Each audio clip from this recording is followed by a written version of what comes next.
Голема офанзива за темелна реконструкција на средното општинско училиште Киро Стефановиќ Бројков во моментов се одвива. Деновиве бевме во посета на овој училиште и од градоначалникот Митко Јанчев дознавме дека овде речиси долго време многу малку е вложувано и затоа годинава се прават максимални напори да се надомести и да се дојде до солидна основа за школување на учениците во училиштето. Имаме повеќе од 500 ученици кои што со 28 паралелки и веќе даваме поголемо значење на стручните училишта, пошто се јава потреба од кадар кој што е неопходен, поготово во општина Кавадаци, кај што имаме големо работодавци.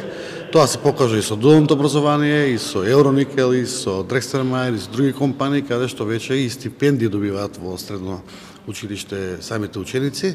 Голем интерес, така да тука правиме темелна реконструкција на самото училиште, се доградија повеќе кабинети, сите холови и подови ќе се обноват, целокупната инсталација со летосветлување, исто така се земе опрема дополнителна, каде што ќе можат учениците со стручната спрева да ја подигнат на повисоко ниво. Менаџирањето во два дела е практично, треба да се менаџира и во наставата, нели?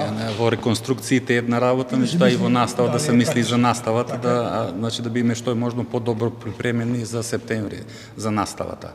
Сега имаме активности, кои што ги правевме околу наставата, воведовме едносменско работење со доаѓањето на новиот градоначалник, со градоначалникот.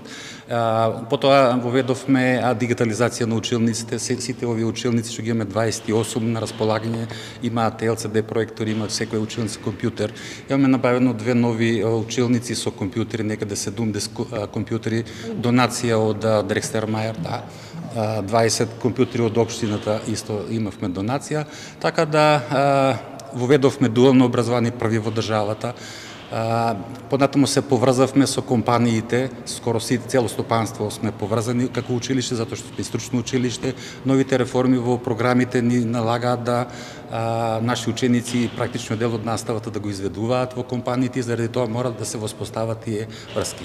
Аплицирано е до Министерството за образование за најголемите вложувања кога се во прашање инвестирање во училиштето, се работи за промена на покривот и целосна реконструкција на спортската сала, која треба да биде во функција на школувањето во училиште.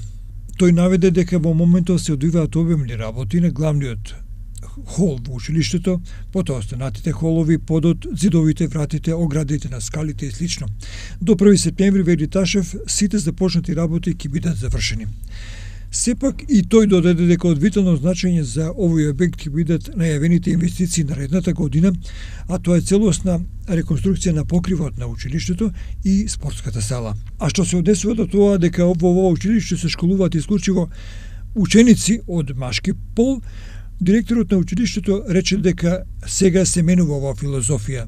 Тој вели дека ова училиште не е веќе само машко. Се мислише дека електромашинската струка се претежно машки струки, денеска се повеќе и повеќе имаме ученички од женскиот пол, струките се интересни и за нив. Зошто? Затоа што програмирањето, да речеме, од IT секторот е интересна струка, во која што зошто не би биле и девојчиња. Понатаму во индустријска мехатроника тоа е нов профил кој што прв пат во државата во нашето училиште се воведи. Да спомнам тука дека дури учествувавме во изготвување на наставните планови и програми за тој профил. Тоа е по германски модел, исто интересни профили. Дури имаме сега ученици во машинската струка, во делот на програмирањето на CNC машини и така натаму. Значи интересот и кај девојчињата се зголемува затоа што она мислење, пак уште еднаш ќе потенцирам дека електромашинската струка не е само машка струка.